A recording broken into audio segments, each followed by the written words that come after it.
Good morning, everyone. Welcome again to our E&M Game Day Winning Home Service Denials webinar. My name is Ashley Decoto, and I am a specialist with our Provider Outreach and Education team. On the call with me today is my friend and colleague, Leanne Foster, who you just heard from. Leanne is going to be helping out with the chat today. This webinar is part 2 of our 2-part series on E&M home services. Yesterday, Leanne held the part 1 training camp, which provided more details on home services. If you were not able to attend her session yesterday, that recording will be available within the next week or so in the training center of our website and on our YouTube channel. We will also have a recording of this session available in the Training Center on our website, and Leanne will be adding a link for the Training Center to the chat. It will be available on our website for the next 60 to 90 days, barring any technical issues with the recording. And you can actually access this without having to access YouTube, as we do recognize that not everyone is able to access YouTube from work. The recording will also be available on our YouTube channel as long as the information remains relevant and current. Also in our training center, you can find a copy of today's presentation. So if you haven't already grabbed that, it is still available for download if you would like to have the presentation to follow along or to take notes, though it's not required. We are taking questions through the chat today, which again, Leanne will be monitoring. I will check in with Leanne at the end of the presentation, time permitting, for any questions in the chat. All right, that takes care of most of our housekeeping. Now for our agenda. We will start by doing a brief recap from Leanne's Part 1 training camp webinar yesterday, where she gave a more comprehensive overview of E&M home service guidelines, billing requirements, and documentation requirements. Again, if you were not able to attend that session, we do encourage you to review the recording from the Encore page on our website or on our YouTube channel once that becomes available. After I do that recap, I will be sharing the top denials and rejections for evaluation and management home services. Then the rest of our session will be the interactive Q&A activity. I did want to make note that this session is going to focus on evaluation and management services provided in the patient home.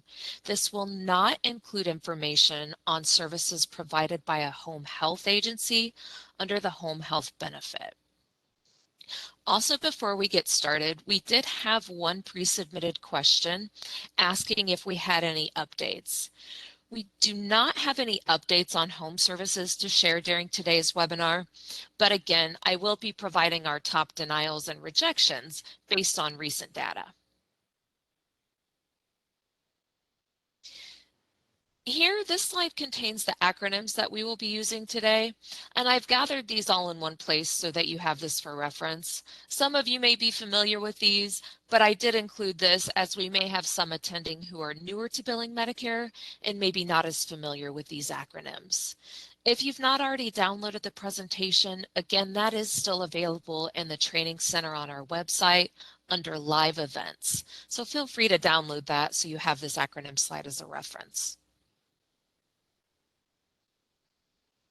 All right, let's start off with a quick recap of Leanne's session from yesterday. So first, these are the place of service codes that you will use when doing E&M services in the patient's home. So the first one we have is place of service 12, which is home or private residence. The others listed here are also places of service that can be considered home for your E&M services. So you have 13 for assisted living facilities, 14 for group home, 33 for custodial care facility, and 55 for residential substance abuse treatment facilities. Notice what's not on this list are your nursing facility places of service 31 and 32. So when providing E&M services in a nursing facility, you would not bill those as a home service. Leanne and I will be doing a series next week on evaluation and management services done in a nursing facility, so I do encourage you to sign up for that if you're looking for more information on services provided in a nursing facility or skilled nursing facility. So here we have a look at the codes that you'll use for new patient versus established patient home services. So the first set of codes, 99341 through 99345, is for your new patient home services. New patient means that they've not been seen by that practitioner or member of the same group and same specialty within the previous 3 years. Keep in mind that changing from office to home does not change the status of the patient. Meaning, let's say you saw Betty beneficiary in your office 6 months ago, and now you're providing a home service for Betty today for the first time. Well, Betty's an established patient because you saw her within the last 3 years. The fact that the previous visit was in the office does not change that Betty is an established patient. So for your established patient home services, we have codes 99347 through 99350 here. Again, these will be used for home services provided for a patient who has been seen within the past 3 years. The next thing here for E&M services provided in the home, Medicare does not require that the patient be homebound. Now, for Incident to services provided in the home without the physician, Medicare does require that the patient be homebound. The last thing we have on this slide is prolonged care for home services, G0318, which can be used only if you're using time to choose your level of service and you meet the thresholds to bill for prolonged care. And we'll take a closer look at prolonged home services during our Q&A activity. All right, next up, I want to share what our top denials and rejections have been at WPS for evaluation and management home services. These denials and rejections are based on claims data that I pulled.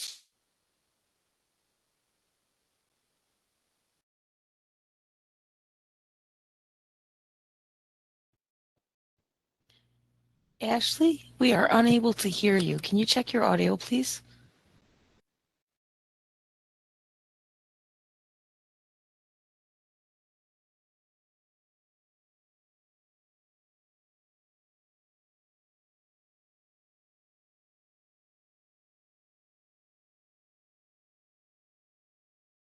Just one moment, everybody. Checking with Ashley. I think she's having some trouble with her audio.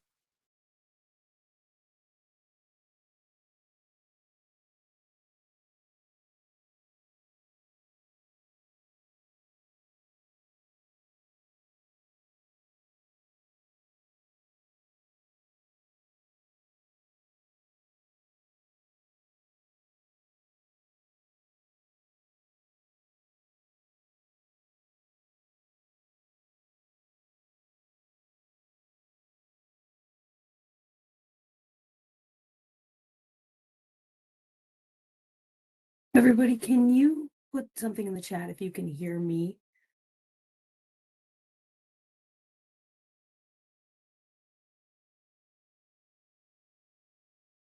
Okay, great. Thank you all. Again, just one moment. We're having just a little bit of audio issues. I'm just checking in with Ashley.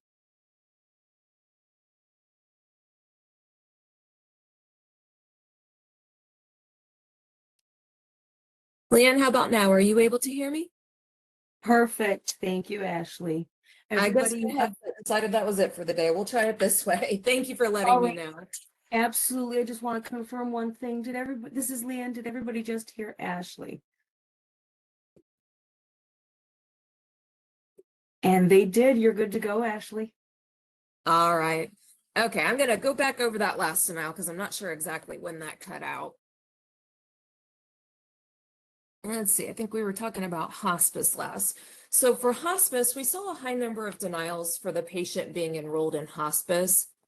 When patients are enrolled in hospice, all care related to that terminal hospice diagnosis is included in the hospice care.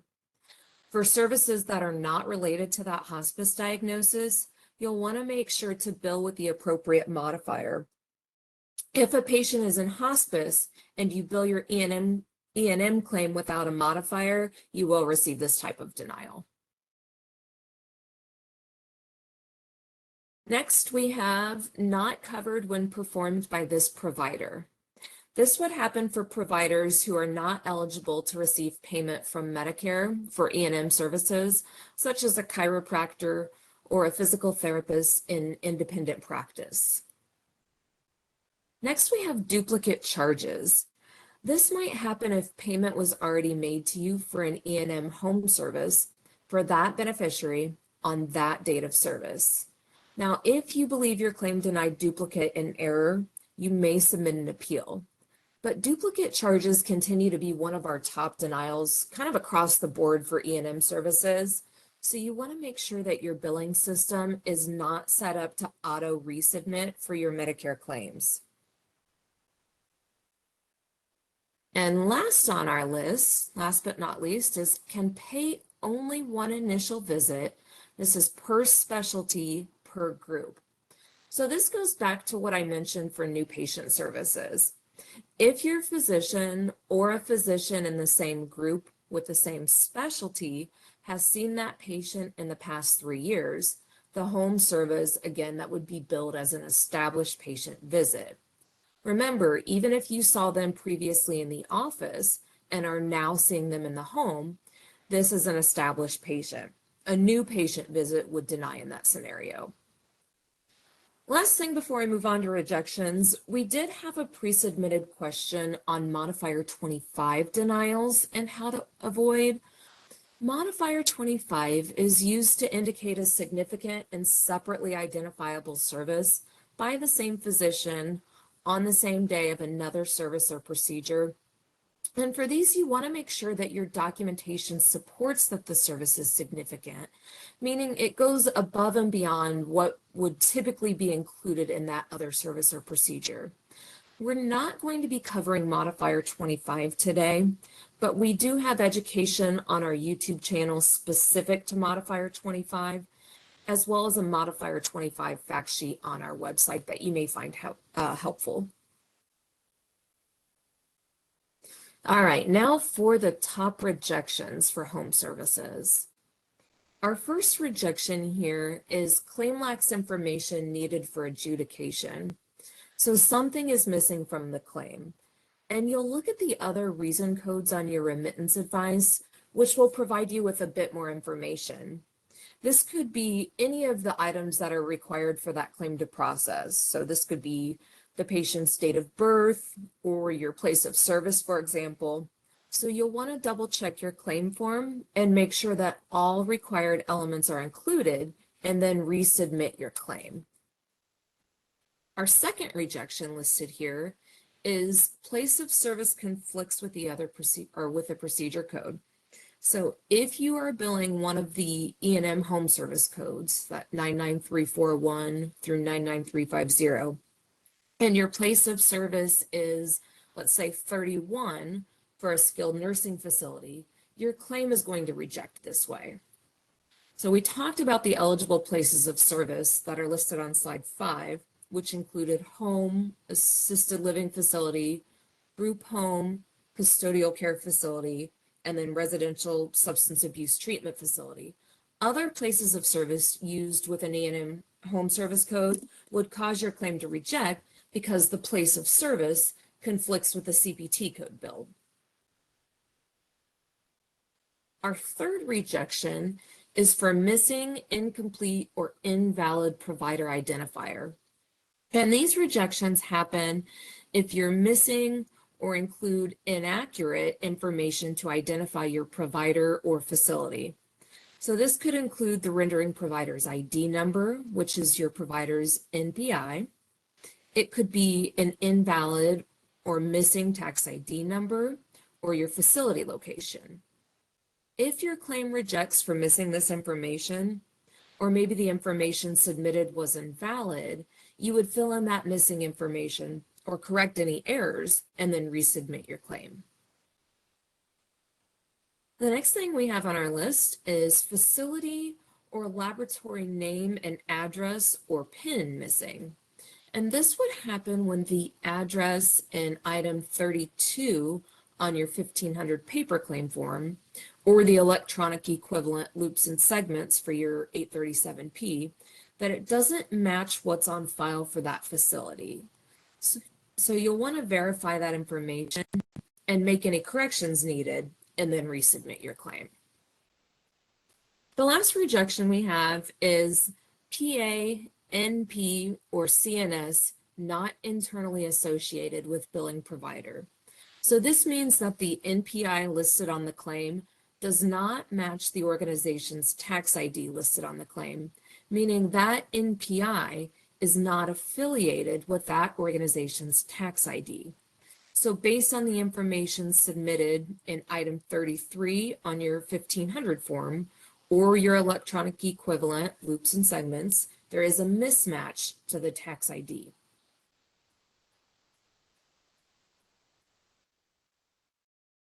I did include this slide here as a reference to kind of help summarize what we just talked about for evaluation and management, home service denials and rejections. For your rejections, you will fix the error and resubmit the claim. Remember that for rejections, the claim was not able to fully process, meaning a claim determination was not yet made and the claim does not have appeal rights. Those must be corrected and resubmitted. For denials, your next step will depend on the type of denial you receive, and your remittance advice will really be your best source to determine what's next. It may indicate that you need to resubmit your claim, in which case you can correct the error and resubmit. But in some cases, you may be able to correct a minor error through a clerical error reopening using our SecureNet access portal. For example, we talked about place of service conflicting with the CPT code.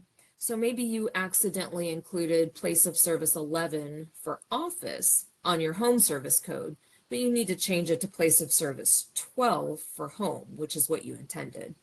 Or maybe you inadvertently put place of service 41, which is an ambulance place of service, but you really meant to put place of service 14 for group home.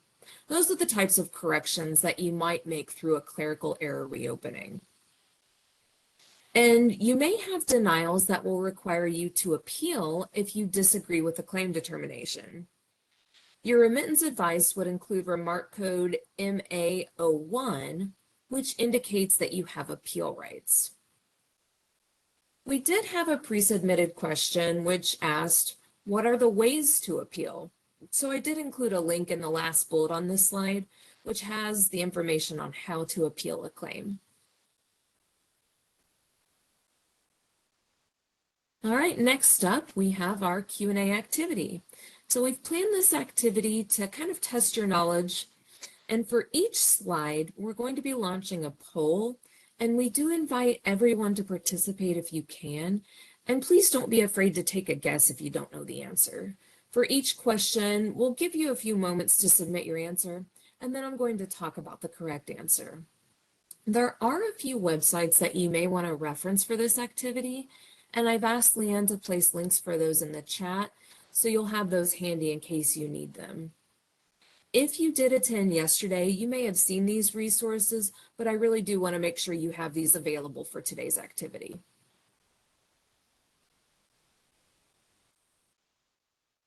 So our first question is, which of the following are acceptable places of service for home services? And you'll select all that apply.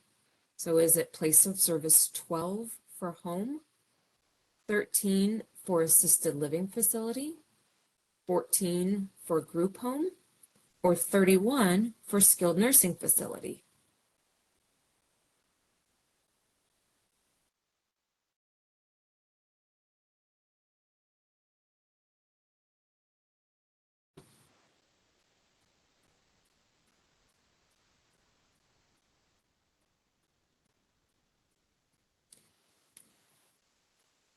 All right, it looks like most everyone has their answers in. So the answer here is the first three. So 12 for home, 13 for assisted living facility, and 14 for group home. If you build place of service 31 or an E&M home service, your claim would reject due to the conflict. If you truly have provided an E&M service in a skilled nursing facility, you'll want to make sure that you're using the nursing facility E&M codes. And again, Lee and I are doing another series next week on nursing facility services, and registration is still open.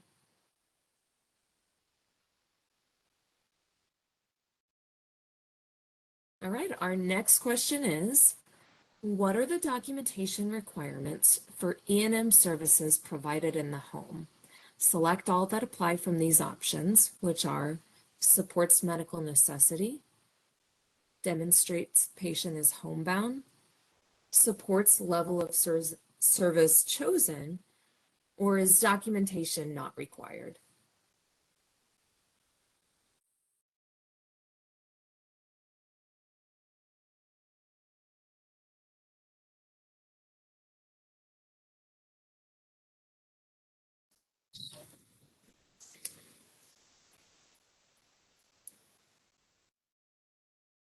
All right, so the first and the third options here are correct.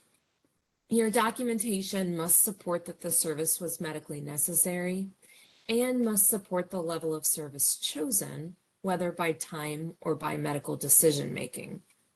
It does not need to show that the patient is homebound, as that is not a requirement for home services, except for incident 2 services done in the home without the physician. Next up, we have a true or false question. The documentation must support the reason the service was provided in the home rather than the office. True or false?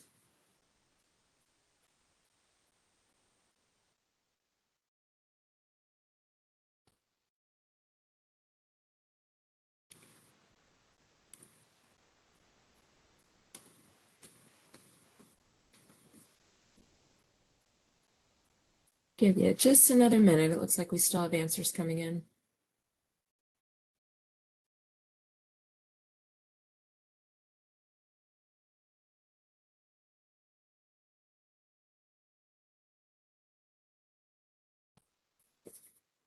All right, so the answer here is false.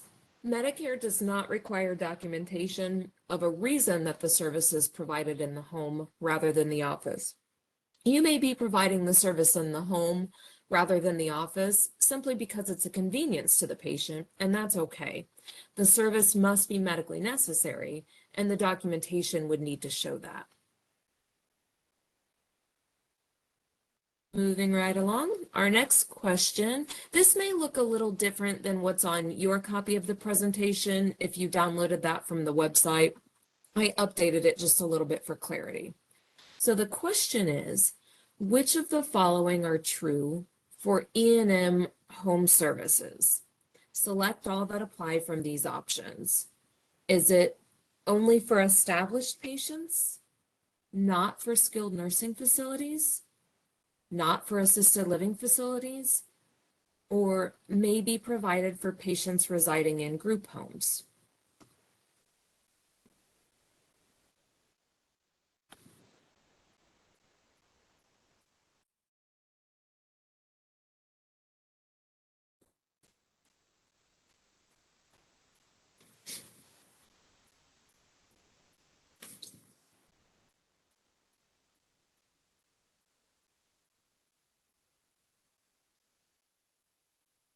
All right, looks like the answers are just about all in. So the answer here is the second and the last option. So let's look at each of these answer options. First, we know it's not only for established patients. We looked at the CPT codes for new patient home services. That was the 99341 to 99345. And for established patient home services, which was 99347 to 99350. Just make sure to only use the new patient codes if that patient has not been seen in the last 3 years. The second answer we know is true. Skilled nursing facilities, which is place of service 31, was not on our list of acceptable places of service for home services. A skilled nursing facility is not considered the patient's home. So for your E&M services provided in a skilled nursing facility, you would use a nursing facility code, not a home service code. The next answer, not for assisted living facilities, is not true for home services. You are able to bill for home services provided in an assisted living facility with place of service 13. And then the last answer is correct. Home services may be provided for patients residing in a group home and bill with place of service 14. All right, next we have, if a patient receiving home services for the first time was previously seen in the office, they are still a new patient. True or false?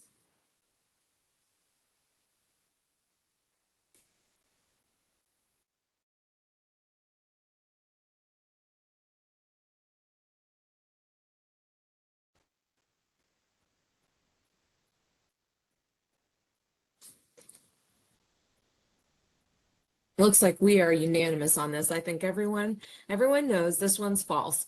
So if you've seen them in the office and you're now providing a service in the home, they are an established patient.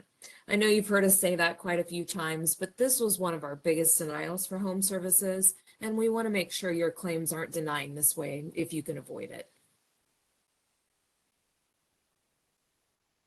All right, our next question is, there are no geographic restrictions to receive telehealth services in the patient's home.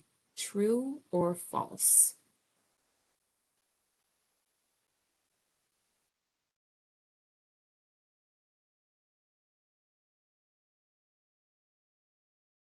We'll give you just a minute on this.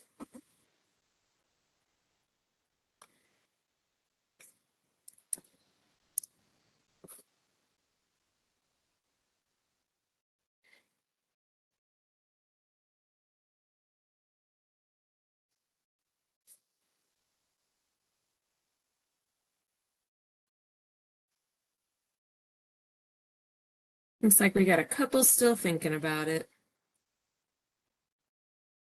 All right, so this one is false. As many of you may know, there were flexibilities in place for telehealth during the COVID-19 public health emergency, or PHE.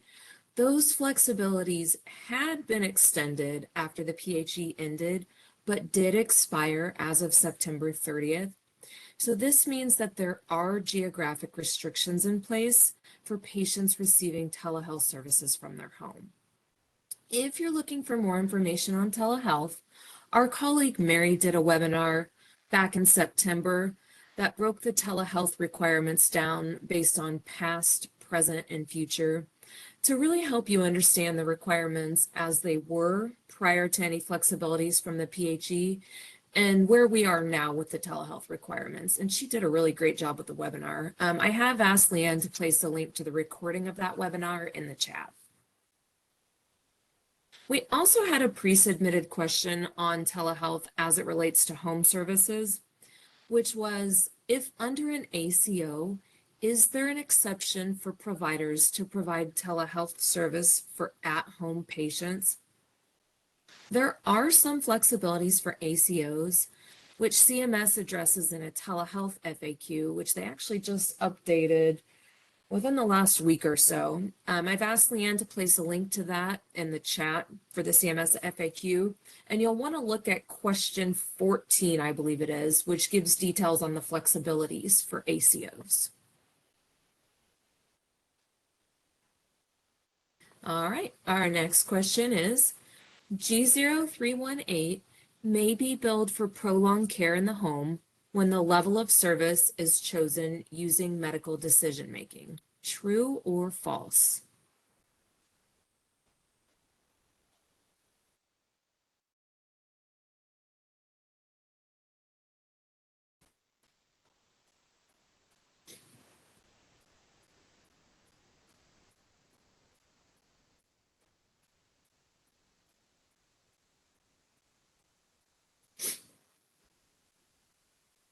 All right, it looks like we have just about everyone's answers in.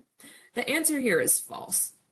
You can only bill for prolonged home services if you use time to select your level of service, not medical decision making. I'm going to go out to a CMS IOM where you can find information on prolonged care. And this is in your list of links in the chat for this activity in case you want to follow along.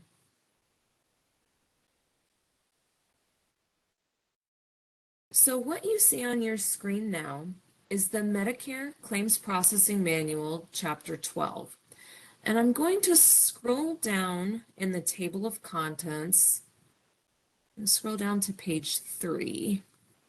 And there's a lot of great information in this manual, as you can see, including a section on home services that you may want to refer to later.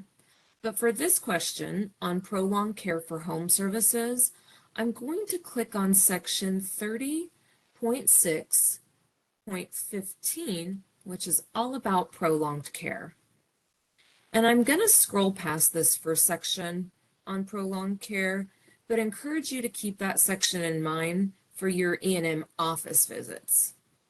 And on this next page is really the key subsection that we want to look at, which is 30.6.15.3, covering prolonged other E&M visits, which will be E&M services other than the office or outpatient setting. And this chart here is really what I wanted to point out. This will give you the code for your E&M service here in the first column. Then the relevant prolonged care code in the second column. The third column has the time threshold that's required to bill for prolonged care for that type of E&M service. And then the last column here, this one's really important when you're looking at your documentation and determining if you have enough time to bill prolonged care for that service. So what this column tells you is when you're able to count time in order to bill prolonged care. While the time to choose your E&M level of service must be on the date of service, prolonged care sometimes allows for counting time from days before or after the date of service. And I'm going to scroll down a little bit to the next page and see what that means for our prolonged home services. So here we see for, let's look at an established patient home visit, 99350. So you must have at least 110 minutes of total time to bill prolonged care G0318. And when adding up your total time from that new patient home visit, you can count time from 3 days before the day of the visit and up to 7 days after to determine your total time when billing for any prolonged home care. I'm going to head back to the presentation and on to our next question. Our next question is, you must have at least how many minutes to bill prolonged care G0318 in addition to 99345 for a new patient home visit? Is it 75 minutes, 85, 110, or 140?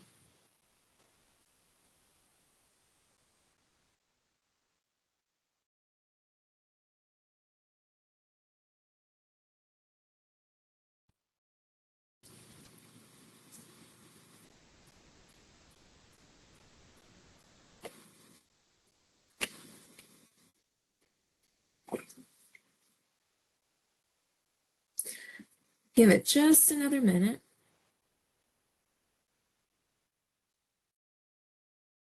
All right, the answer to this one is 140 minutes. So based on that chart we looked at in the claims processing manual, you must have at least 140 minutes total time in order to bill G0318 in addition to your new patient home visit, code 99345. Remember that chart also tells us that this time may be counted 3 days before the visit, the day of the visit, and then up to 7 days after the visit. Next up, travel time may be counted towards total time in choosing your level of service for a home service. True or false? Ashley, I'm going to need to ask you to open that poll. The system's not letting me open that one. No problem. Thank you. All right, there we go.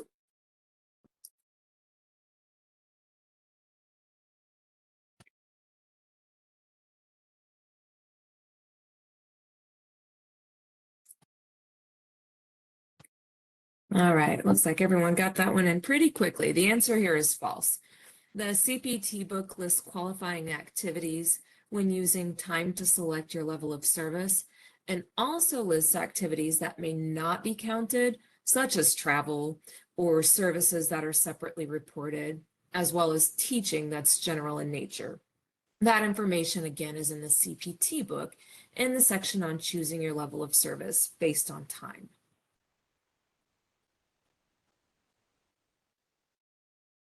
Next up, and Leon, let me know if this one won't load for you. I have no problem loading those. Services provided in a nursing facility may be billed using home service codes. Is this one true or false?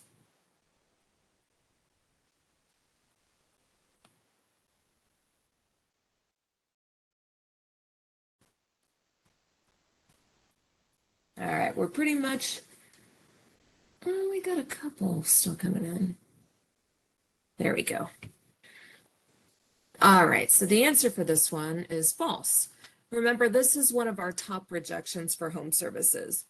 If you use one of the E&M home visit codes for services provided in a nursing facility with a place of service 31 or 32, your claim is going to reject. So you want to make sure that you're using both the correct CPT code and the correct place of service. If you're providing care to a patient in a nursing facility, you would not use an E&M home service code. You would use a nursing facility care code.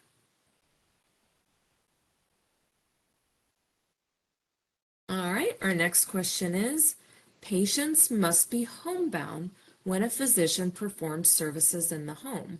True or false?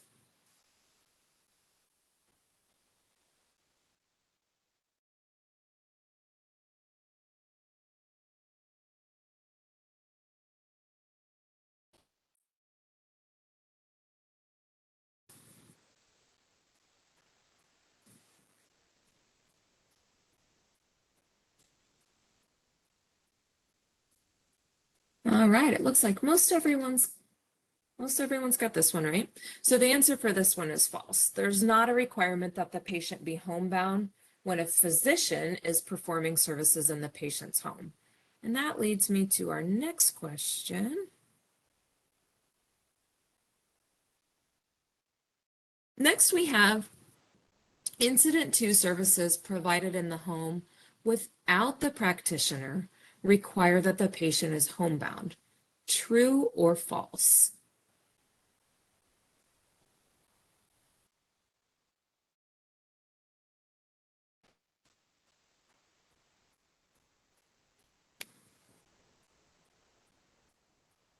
Give it just another minute.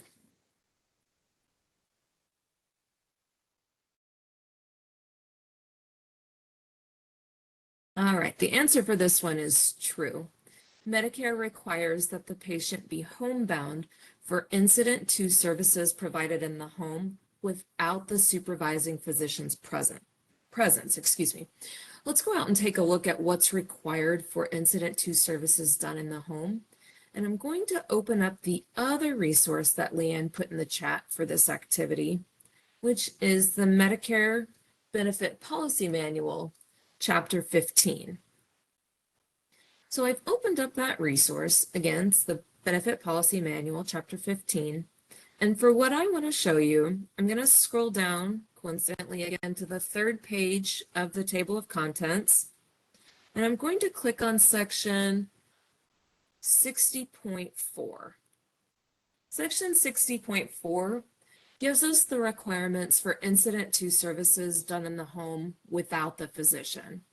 I'm going to scroll down just a little bit to look at criteria 1 through 5 here, all of which must be met for incident to services done in the home without the presence of the supervising physician. And I'm not going to read all of these, but I want to at least provide a summary of these requirements and make sure that you have this manual as a reference that you can refer back to later. So first, looking at number 1 here, they must be homebound and meet the definition of homebound, which we're going to look at here in just a minute. For number 2, there is the requirement of general supervision rather than direct. So the physician does not need to be physically present in the home, but must be available and able to maintain contact with the clinical staff providing that care under their plan of care. Next, for criteria 3, the service must represent an expense, which would be met by an employment relationship between the clinical staff providing that service in the home and the supervising physician. The 4th criteria is that the service be reasonable and necessary, meaning your documentation would need to show the medical necessity of that home service. And then the last one, this one, number 5, is really important to make note of. Services that can be provided by a local home health agency are not eligible to be provided incident to in the home. So your documentation must show that no home health agency is available in the area, or that the home health agency that is there tells you that they're unable to provide the service. So incident to services in the home for those homebound patients are really going to be for those medically underserved areas where home health is not an option. Just below that 5th criteria, you'll see a list of services that these requirements apply to, meaning services where direct supervision is not required for incident to services done for homebound patients. So last thing in this manual, what does CMS mean by homebound? I'm going to scroll down just a little bit more to the bottom of page 68 and the top of page 69. Here we go. So here CMS tells us that homebound means both criteria 1 and criteria 2 must be met. Criteria 1 is that due to the patient's condition, they require the use of a supportive device like a walker or wheelchair, or the assistance of another person in order to leave their home. Or the second option to meet criteria 1 is that they have a condition for which leaving their home is medically contraindicated. So, for example, maybe they have an immune system that's so compromised that leaving the home is very dangerous for them. Or this could be a patient who's extremely contagious and can't leave their home for the safety of others. Criteria 2, this has 2 requirements, both of which must be met. So first, there must exist a normal inability to leave their home, and leaving home must require a considerable and taxing effort. So if, oh, wasn't quite ready to click out of there. If the patient does leave the home, what CMS tells us is that if both criteria 1 and 2 are met, the patient may still be considered homebound if the absences from the home are infrequent or only for short periods of time, or for the need to receive healthcare treatment. All right, now I'm going to head back to the presentation, but if you're following along, feel free to keep that page open to help with some of our remaining questions. All right, next up, which of these are required for incident to services provided in the home without the practitioner? Select all that apply from these options. We have patient is homebound, general supervision, service cannot be furnished by a home health agency, and it represents an expense to the billing practitioner.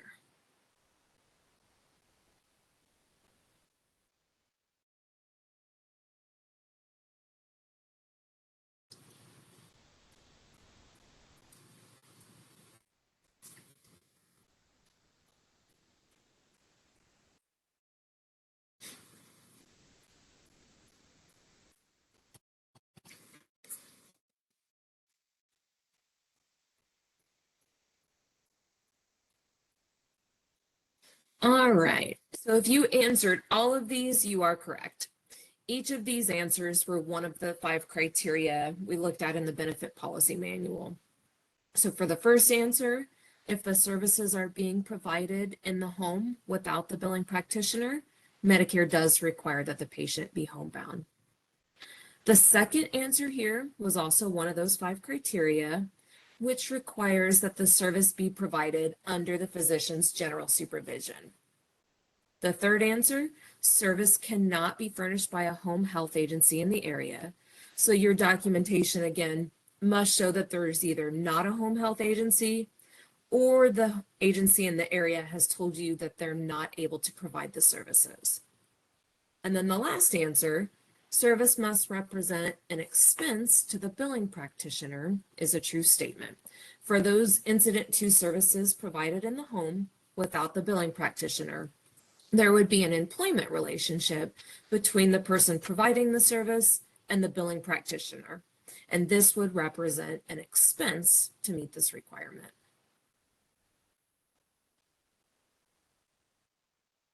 All right, for our last question, which of the following are not one of the criteria to meet Medicare's definition of homebound? So which of these is not one of the criteria? Select all that apply from the options here. Is it the normal inability to leave home? Requires considerable and taxing effort? Is it never leaves home? Or also receives care from a home health agency?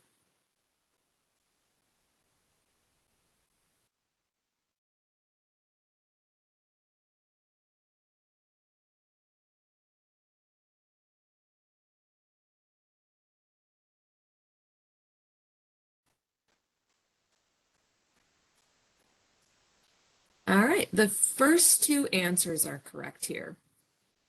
Remember, for Medicare's definition of homebound, there are 2 criteria, both of which must be met. So criteria 1 gave us the 2 options, which were needing the aid of supportive devices, the use of special transportation, or the assistance of another person in order to leave their home.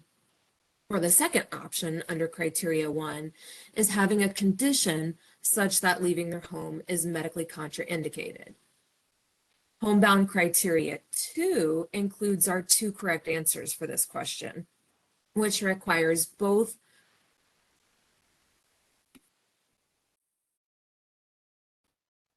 sorry, I got a little tickle in my throat. It requires both the normal inability to leave home, and leaving home must require a considerable and taxing effort. The last 2 answer options here are not correct. So for the third answer, meeting Medicare's definition of homebound does not mean that the patient never leaves their home. But again, absences from the home would be either infrequent or of short duration.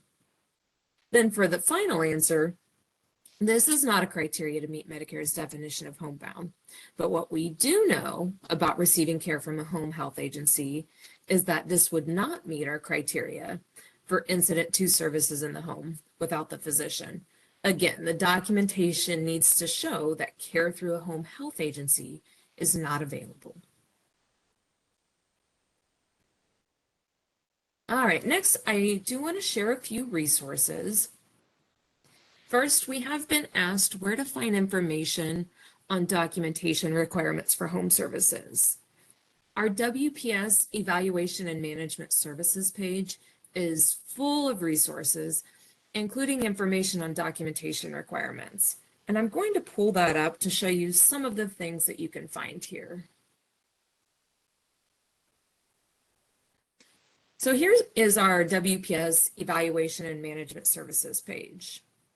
Up top, we have some CMS pages that are specific to evaluation and management services. Then the next section, here we go, is the CMS Internet Only Manuals, or IOMs, with the relevant sections pertaining to evaluation and management services. And then the last section on this page, right here, is a collection of links to WPS pages with information on evaluation and management services. There are two that I specifically want to point out for documentation. There is this one right here that you see me highlighting, which is documentation to support an evaluation and management service under TPE review. And then the other one is, there it is. I'm going to scroll up a little bit so you can see it. This evaluation and management documentation page. And this page provides some general principles of documentation that apply for evaluation and management services. And what I like most on this page is some common issues that are identified or that WPS has identified with E&M documentation.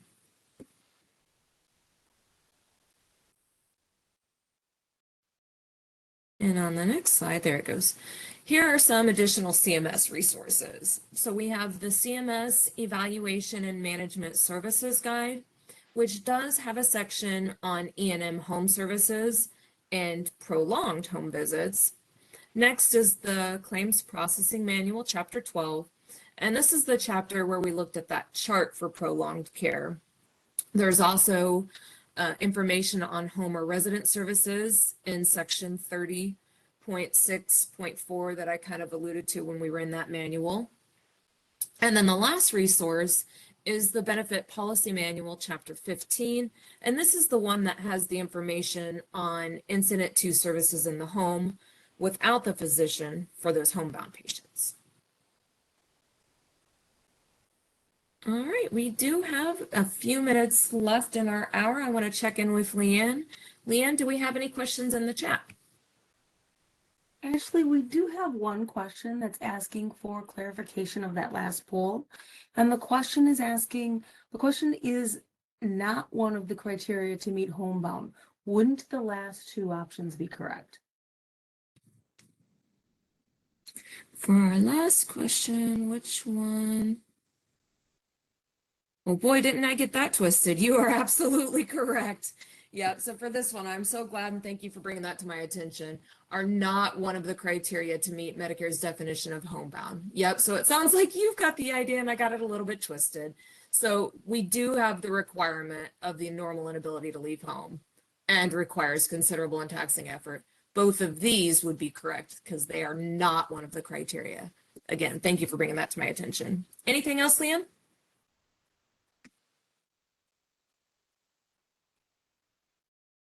We do not have any additional questions in the chat. All right, thank you.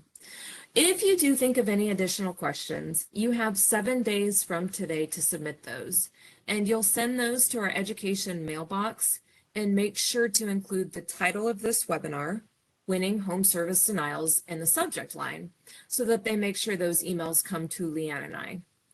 Please keep in mind that I'm not able to access any claims history, so you will want to contact customer service for any claims related questions. In a few minutes, you will receive an email to thank you for attending, and you don't want to delete this one without reading it.